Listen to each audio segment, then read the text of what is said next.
Manusia adalah makhluk sosial, yang artinya kita harus berinteraksi dengan orang lain. Terdapat hubungan timbal balik dan saling ketergantungan untuk menjaga keutuhan masyarakat. Cara interaksinya adalah dengan komunikasi. Tujuan komunikasi adalah untuk menyampaikan suatu maksud dan tujuan dari seseorang terhadap lawan bicaranya. Hi everyone, welcome back to my channel. It's me, Janice Valencia. Kesibukan aku sekarang ini adalah karantina di rumah. That's why aku punya beberapa waktu untuk bikin YouTube video. Dan aku mau sharing ke teman-teman semua tentang beberapa mindset yang menurut aku penting. In the future, mungkin aku juga bakalan ngelanjutin channel YouTube-nya ini dan akan membuat konten tentang mindset dan juga aktivitas-aktivitas lain yang menurut aku worth it buat di-share. Jadi kalau misalkan kalian pengen tahu lebih lanjut mengenai video-video yang mau aku buat nanti, please click subscribe button and you can also support me by clicking that like button karena itu bikin aku semangat banget untuk bikin video selanjutnya. Aku percaya kalau misalkan tujuan manusia hidup ini adalah untuk saling tolong-menolong, baik itu secara langsung maupun tidak langsung. Secara langsung tuh misalnya dengan cara kita donasi. Untuk yang tidak langsung, itu tuh bisa dalam hal apapun. Misalnya dalam hal pekerjaan. Kita berbisnis. Dari bisnis itu, kita memberikan pada masyarakat barang-barang misalnya yang mereka perlukan, yang kita jual.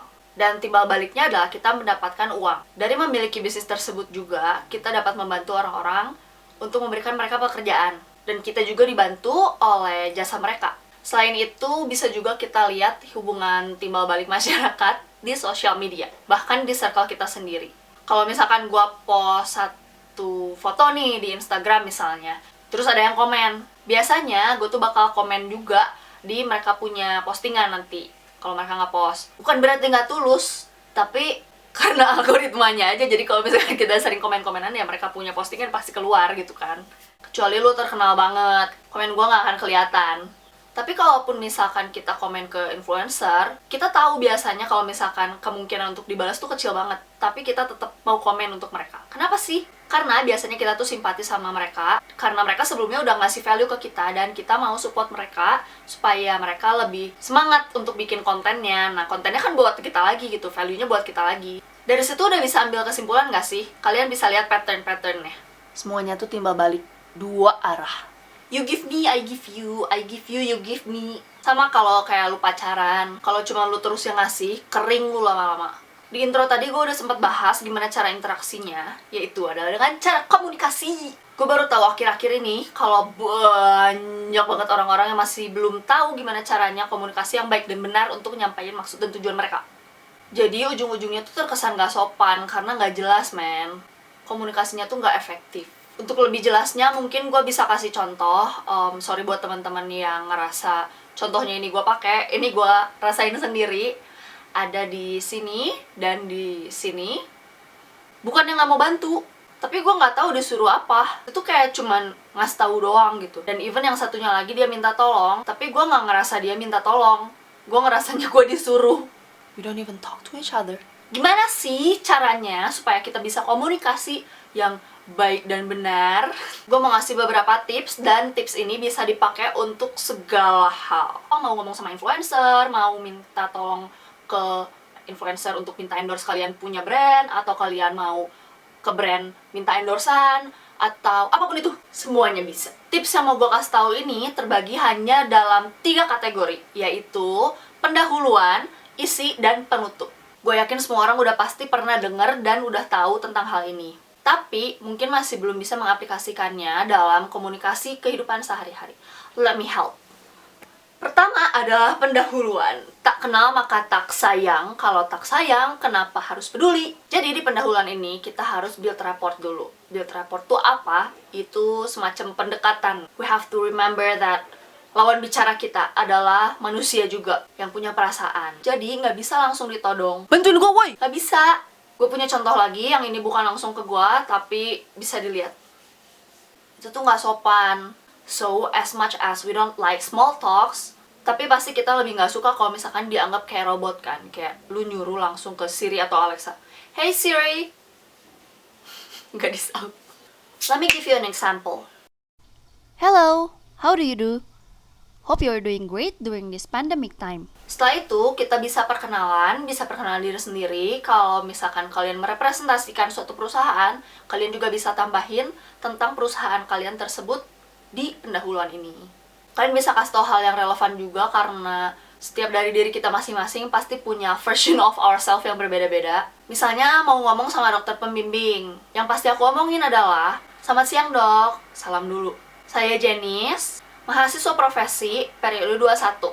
So that's my identity, mahasiswa periode 21. Beda halnya kalau misalkan aku mau approach influencer. Balik lagi tujuannya apa? Kalau misalkan aku approach influencer as Janice, so I will tell them, "Hi, I'm Janice. I'm a young dentist from Bandung."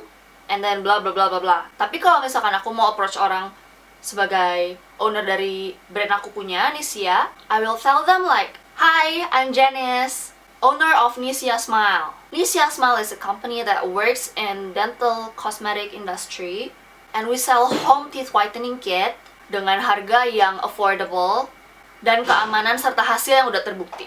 And then bla bla bla bla bla. Isi dan penutupnya nanti. Yang kedua adalah isi. Di bagian isi ini kita menjelaskan tujuan kita nge-approach mereka tuh untuk apa. Hal yang perlu diingat di bagian isi ini adalah to add familiarity and to add reason. Kenapa penting untuk ngasih familiarity atau bisa juga disebut dengan kesamaan? Karena kalau misalkan kita memiliki kesamaan, kita tuh bisa lebih relate. And as a human being, kalau misalkan kita relate sama sesuatu, ngerasa, ya gue juga, kita bakalan lebih open up. Kalau kita lebih open up, more likely kita bakalan pengen ngebantu. That's just psychology that work. And then, sebelum kita masuk ke tujuan utamanya, kalau misalkan bisa, kita juga perlu untuk add value. Apa yang bisa kita kasih untuk mereka terlebih dahulu? Apa timbal balik yang bisa mereka dapatkan kalau misalkan mereka bantuin kita? Balik lagi ke awal, kita ini makhluk sosial, butuh orang lain, dan ada hubungan timbal balik, saling ketergantungan. Jadi dua arah. Tapi ini tuh bukan artinya kalau misalkan kita mau ngebantuin orang tuh harus pamrih gitu ya. Oh, lu kalau misalkan lu gak ngasih ke gue apa-apa, ya gue gak mau bantuin lu lah, gila. It's not like that. I mean, kalaupun value-nya bukan di objek, but at the very least, kalian bisa kasih words of appreciation atau kasih reason kalau misalkan mereka bantu tuh it would mean so much to you. Kasih tau ke orang tersebut kalau misalkan his favor or her favor berarti banget buat kalian dan it's you gitu, bukan orang lain. Jadi dia bakal ngerasa spesial and again, more likely to help you. Setelah itu kita bisa masuk ke isi. Kasih tau lah kita, purpose kita untuk ngehubungin dia tuh apa. Misalnya mau minta tolong endorse, minta rekomendasi, mau tanya pendapat, mau minta coaching, atau sesimpel just say thank you and tell them that you admire them, it would really make their day. Pokoknya apapun itu yang kalian tuju. Another helpful tips, it would be really great if you guys could give them reason. Kasih mereka alasan kenapa mereka harus bantu kamu. Here's a simple example. Misalnya kalian lagi di rest area nih ya, di toilet umum. Kebelet bener dah pokoknya. Pas ke toilet, ngantrinya penuh banget, Bu. Kalau misalkan kalian nyerobot langsung, itu udah pasti diamuk semua masa. Kalau misalkan kalian minta izin sama yang paling depan, "Miss Ibu, mau duluan boleh nggak?" Bisa jadi ditolak ataupun dibolehin. Tapi, most likely mereka bakalan ngomong, "Lu kebelet." Gue juga kebelet, boy. Tapi, kalau misalkan kalian kasih alasan, "Miss Ibu, maaf sebelumnya. Saya lagi buru-buru banget ditungguin orang. Tapi saya kebelet banget, kira-kira boleh nggak Bu kalau misalkan saya duluan, saya bakalan cepet banget dah beneran Bu, maaf banget. Please, tolongin." Biasanya sih 85% bakal dikasih. Terakhir adalah penutup. Di sini kalian tuh harus kasih call to action yang jelas, CTA yang jelas. Kalau misalkan kalian udah jelasin tuh ya, yang dari introduction ke isi, udah jelas panjang-panjang kayak gitu, tapinya kalian nggak ngasih tahu mereka harus ngapain, jadinya kalian tuh cuma kasih informasi doang. Karena kalian nggak meminta sesuatu. Kalian bisa kok minta sesuatu, tapi terdengarnya tuh enak gitu. Misalnya, "Please isi survei aku di bawah ini ya, ini linknya. It would be great kalau misalkan kakak mau jawab pertanyaan aku." Or just as simple as, "Please subscribe or like this video." Gak ada orang yang bisa baca pikiran kita. Jadi, orang-orang gak akan tahu apa yang kita mau kalau misalkan kita gak kasih tahu. So girl, stop kode-kodean sama pacar kalian. Langsung straight to the point apa yang kalian mau. And of course, after that, you have to say thank you. Thank you in advance. Makasih sebelumnya, Kak. And add a little bit of excitement, such as, "Would be great to hear from you soon." Atau, "Looking forward for your reply." Ditunggu ya, Kak, balasannya. Tips yang gue kasih ini bisa diaplikasikan untuk segala hal, nggak cuma minta tolong doang. Untuk storytelling, yang perlu kalian lakukan adalah sama, pembukaan, isi, penutup. Kasih reasoning, familiarity, and add value. So that's all for today. Thank you so much for watching. It's been a pleasure. I enjoy every moment talking to you guys. Kalau misalkan kalian ngerasa videonya berguna, please click that like button. And if you want to hear more from me, you can go to my channel and click my previous videos and click that subscribe button. It would be great. If you have something to tell me about, misalnya progres kalian, apa yang kalian dapat dari video ini, atau misalkan kalian udah praktekin video ini dan kalian dapat sesuatu, please let me know in the comment section. Or you could also DM me or send me an email. Or if you have any thought, please comment. And it would be really great if you want to share this video to your friend. Semoga bisa bantu mereka juga.